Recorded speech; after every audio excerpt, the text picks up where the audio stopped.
Big brands, small prices. That was the catchy slogan of Mervyn's. The chain essentially pioneered the branded apparel discounting concept and grew rapidly on the West Coast. But it seems that it could not take the heat from the rise of other discount chains. The chain finally filed for bankruptcy in 2008. So, what really went wrong along the way? Let's dive in. In 1949, Mervyn Morris opened the first Mervyn's in San Lorenzo, California. Notice that Mervyn's is spelled with Y instead of I. This is because Morris took the advice of an architect who told him that Y would make the name stand out.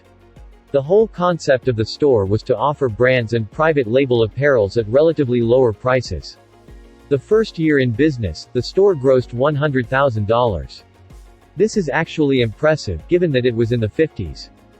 Morris worked relentlessly to provide value to his customers. He increased brand awareness through the use of tabloids that were distributed in stores and printed in newspapers.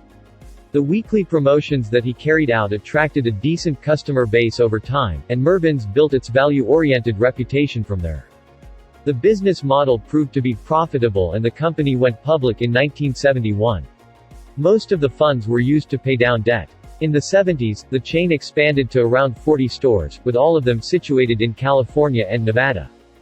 Mervyn's sales ballooned to over $260 million by the end of the 70s when it caught the attention of Dayton Hudson. Most of you probably know Target, the discount retailer. Target was actually one of Dayton's subsidiaries at the time, until Dayton Hudson renamed to Target in early 2000s. Dayton Hudson acquired Mervyn's for $300 million in 1978, as it sought to expand on the West Coast. Under Dayton Hudson, Mervyn's expanded aggressively. At the time of acquisition, there were 55 Mervyn's stores. By mid-80s, that increased to 148 stores, which brought in over $2 billion in sales. Dayton Hudson was so impressed by Mervyn's performance that they allocated half of their capital budget to opening new stores through the late 80s. Mervyn's focus on apparel became a reference for full-line department stores in the likes of J.C. Penney. Competitors began imitating Mervyn's concept by offering department store quality goods at reduced prices. Despite Mervyn's revenue rising, profits were falling amid increased competition from other stores. Operations were optimized to derive cost savings. They consolidated their buying operations, focused on quality control and installed checkout scanners to improve the inventory cycle. But Mervyn's cachet faded away as larger retailers like Kmart were replicating the concept. This prompted the chain to focus on their core products, which was apparel. And within apparel, they axed all non-performing items in favor of best-selling ones. They decided to upgrade the quality of their products as well, even though that meant charging higher prices. Newer colors and designs were introduced to compensate for fewer apparel selections. All of this helped the chain maintain some form of profitability for a short period of time. In the 90s, the chain was badly hit by a downturn in California's economy. Revenues were not growing and profits started slipping away. A lot of changes at the management level were made, but the chain, which operated 286 stores, continued to struggle. Plans called for redesigning store layouts and introducing new product lines to revitalize sales.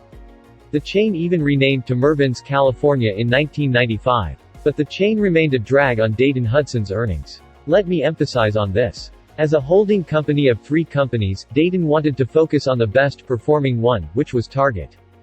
Mervyn's started closing stores in Florida and Georgia. And department stores like Dillard and J.C. Penney wasted no time to snap up the locations. The funds from the sale would be used to pay down debt. By the way, the stores in Florida were not losing money per se. It's just that there were so few locations spread across the state that marketing and distribution costs were inflated. And going back to the holding company emphasis, Dayton was comparing metrics amongst its holding companies. And as Mervyn's Florida stores showed subpar metrics, they were immediately closed.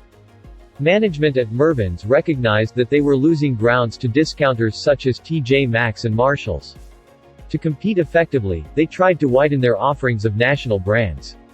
They even ran multiple marketing campaigns to lure back customers. By the early 2000s, Mervyn's was stagnating and the weaker retail environment did not help its situation. There was a lot of speculation around Target Corp selling Mervyn's to focus on Target stores. That eventually happened in 2004 when it was sold for $1.25 billion to a group of investors. And your usual suspects were amongst the ones who bought the chain. Can you guess who? Sun Capital Partners and Cerberus Capital Management. If you have been watching our videos, you have probably heard their names a bunch of times. By now, you probably already know what the new owners did. Sale and leaseback of the real estate. In this case, the real estate was allegedly transferred to newly formed companies and rents were hiked up.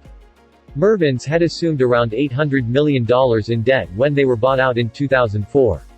In addition to paying the interest, they also had to pay the hiked-up rent as well.